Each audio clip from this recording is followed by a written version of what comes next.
Today we're in Oxford, the home of the famous Oxford Dictionary. And there's no doubt that political correctness is starting to affect the language we use every day. But its influence runs much deeper than that.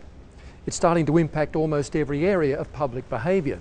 Some people say it's even impacting the core values of our culture.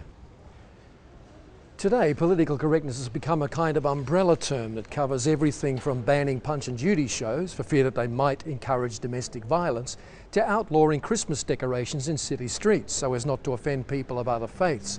When you consider examples like those, it's not hard to see why some journalists have taken to calling political correctness bureaucracy gone mad.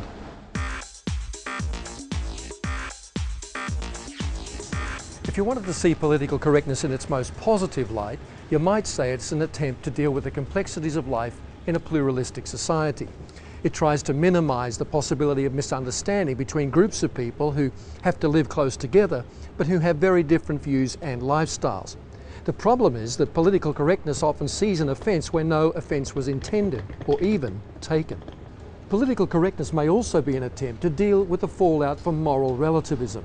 Most of us, it seems, like the benefits we think come from relativism, being able to do what we want when we want, but we're horrified by its social and emotional consequences. Do your own thing and situation ethics sounded so attractive when they first seeped into public consciousness back in the 1960s.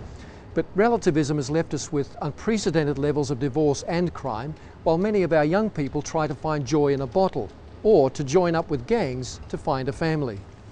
Political correctness is also, I think, an attempt to give secularised Western society the values of courtesy, tolerance and respect which were traditionally provided by its Judeo-Christian heritage. But political correctness tries to legislate tolerance, ignoring the fact that things like compassion and respect are actually born in the human soul, and they often come out of deeply held spiritual beliefs. For some people, political correctness represents a new vehicle for social transformation. With the fall of communism and hardcore socialism, many people on the hard left of politics were left looking for a new way to promote their vision, a vision of an equitable society based on purely secular principles. Two of the most powerful social forces in Western culture today are pluralism and secularism. Pluralism says that all notions of truth are equally true, all lifestyles are equally valid, and all roads lead to the same destination. Secularism removes the sacred from society. It says that religious principles should never be used to help shape public policy. It's the marriage of pluralism and secularism that's given birth to political correctness. But some social commentators say that this marriage is also weakening our ability to think critically, to apply reason to problem situations.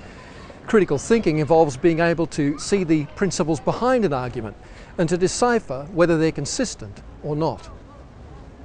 Pluralism, when it's divorced from spiritual values, can lead to a form of cultural schizophrenia. If we're not careful, we can end up saying with great conviction that we actually believe in two completely contradictory things at the same time. It's almost as if we're trying to read the map of society's future with a compass that says north is in two completely different directions.